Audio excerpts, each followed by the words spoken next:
Hello Paget families, this is Miss Korechko, Head of English. This is a short video to explain the expectations and how Year 7s should be completing their English weekly homework grids. One of the things that you'll notice as soon as the homework booklet is open is that there is a double-page page that explains how each task should be completed in the homework grids. So each homework grid has 6 sections. One that is spelling, one that is grammar and punctuation, one that is vocabulary, and then we also have reading comprehension, techniques, and challenge.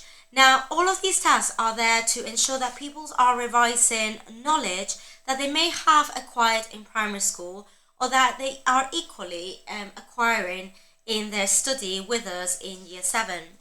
When you turn to the first grid, so I'm just here, the one that they will be set this week, so the autumn 1.1, you can see that they've got the 6 tasks, even though there's a bit of a spelling mistake there, let's add a 6 there, a bit of the 6 tasks on that first page.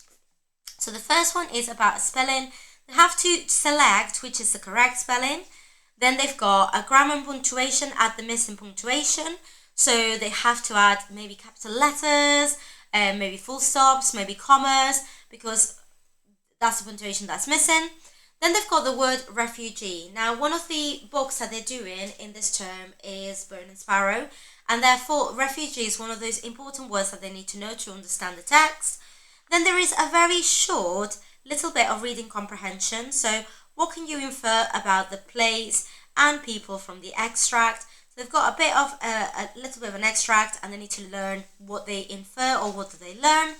And then they've got to identify a technique in that sentence. Now, a lot of times there's more than one technique. So for example, for this one, you've got crashed and boomed, which ideally pupils identify the use of onomatopoeia. However, they might decide to write about verbs and nouns. They'll get a mark because then the teacher will discuss that, but the actual technique on this line is onomatopoeia. And then they need to explain their effects, because one of the things that they move from Key Stage 2 is this idea of really explaining the effects of using a technique. And last but not least, here they've got quite an open question to link to what they have learned. So which of the tasks on this sheet links to your learning this week? Hopefully for this one they might say something like question 3, because it's got the word refugee and what they have been learning. But they might even say question 4, because the boy there is not necessarily happy and it's a bit sad. Or they might even say the thunder crashed and boomed, because in the first chapter there's a description of a beach, and that might make them think of a beach and the weather, and so that's what they've chosen. So this one is more about to see how they're thinking about ideas. This is all they'll be set for that week, and then the teacher will give whole class feedback. They'll self-mark it, or the teacher will acknowledge it. But then for the following week, they'll be set, again, the same kind of structure, and they'll be set autumn 1.2, and then they'll have the same structure of questions. Now, this is to make sure that Year 7 get used to doing homework, and also that the routine and familiarity of the work makes it easier for them to follow. If you have any questions or you're concerned about your child's ability to complete the homework, please do not hesitate to contact your child's teacher.